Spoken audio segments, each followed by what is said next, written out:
This video is for parents and students in grades 5 through 12 who will be receiving a Chromebook this year as part of Waterloo's Chromebooks 1-to-1 project. In order to receive a Chromebook, students and parents must sign the Waterloo Acceptable Use Policy in Skyward in the registration materials, watch this video, and finish the short quiz that's after this video. Students must be accompanied by a parent on Chromebook Pickup Day. Students are going to be assigned a Chromebook, a case, and a charging cord. All three of these things will come with a tag that allows us to scan them into the library system, so these will be checked out like library books. There are some important things to remember in order to care for your Chromebook. These are ways to keep it from being damaged, and these sturdy little computers will remain sturdy if students follow these expectations. Please keep the tags on. Be sure not to eat or drink next to their Chromebook. Wrap the cord and cable carefully. Unplug the cords carefully by using the plug itself and not the cord. Avoid extreme temperatures. Don't leave it in a hot car. Keep the Chromebook with you at all times. Make sure that you aren't leaving it in random places. Make sure that you are not applying pressure to the Chromebook by putting it in a stack of books or leaving it on the bottom of your locker under a stack of books. Be sure the only cleaning supply you use is a damp microfiber cloth, and only use water as it can damage the screens. And obviously you don't want to get the inside of the Chromebook wet. Students should carry the Chromebooks in their cases by the handle when they are not using them in the classroom. These cases are very nice and will hold the cord and the Chromebook. They're very sturdy and will do well to protect the Chromebooks as well if students are using them. Students should charge their Chromebooks daily. There will be limited chargers available for checkout in the LMC, and there will be limited charging space available in classrooms. The Chromebooks should stay charged all day unless students are watching YouTube when they're not supposed to be, when they should be doing schoolwork. Regular classroom work does not drain a Chromebook's battery as much as watching video. All repairs are done at Waterloo School District. There are a few loaners available.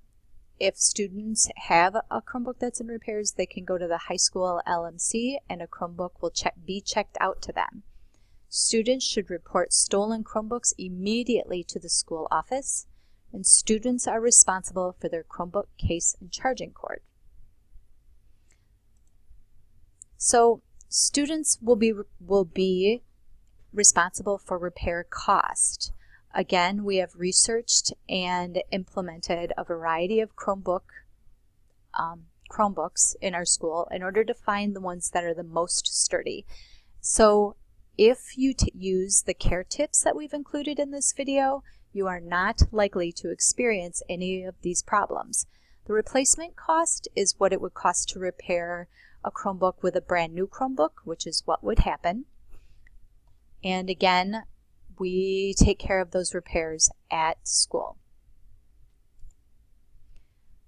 Please make sure to read the acceptable use policy that talks about how to be sure that you aren't using technology for bullying, recognizing that our Chromebooks are student property, so students shouldn't expect to have privacy rights.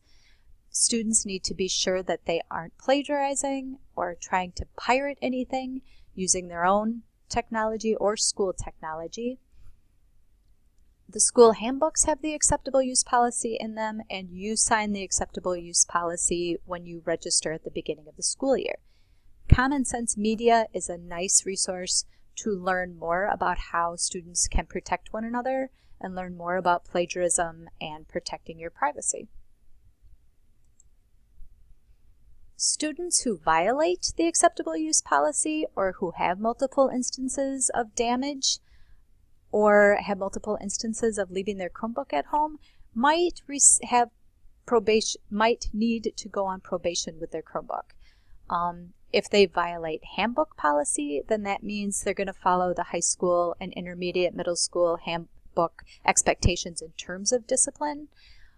For some of these other things, the administrator might decide that the student needs to leave their Chromebook at school to charge, or needs to store it someplace else so that it's not getting accidentally damaged. The American Academy of Pediatrics has some new screen time recommendations for how much technology should be used, how much screen time students should experience. I highly recommend that you spend some time looking into it. It's really important that kids get enough sleep and physical activity, and part of that is figuring out where you're going to put the Chromebook at home overnight and having conversations about online citizenship and digital safety and treating others with respect, both online and offline.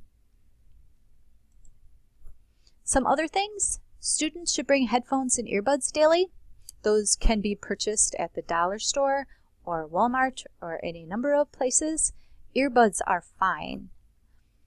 Students will receive internet access at school. We don't provide internet access at home. School will be open from 7:30 to 3:30, and teachers and students will be trained on how to save websites and documents so that they can work on them at home.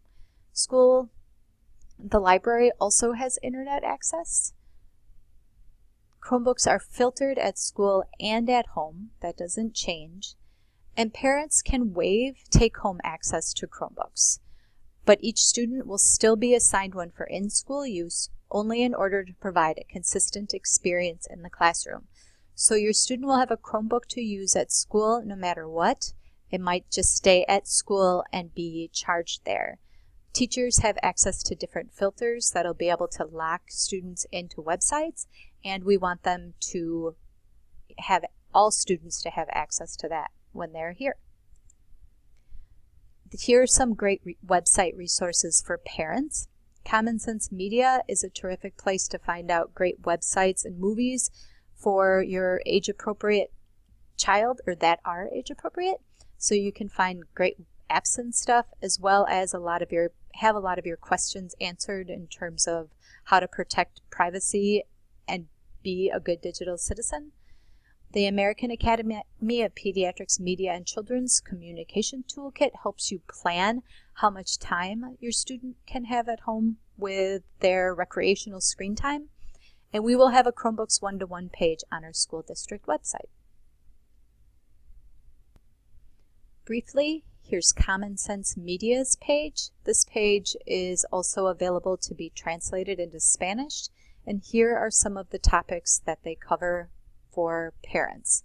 And again, you have reviews of apps and websites and books and games and other really wonderful information.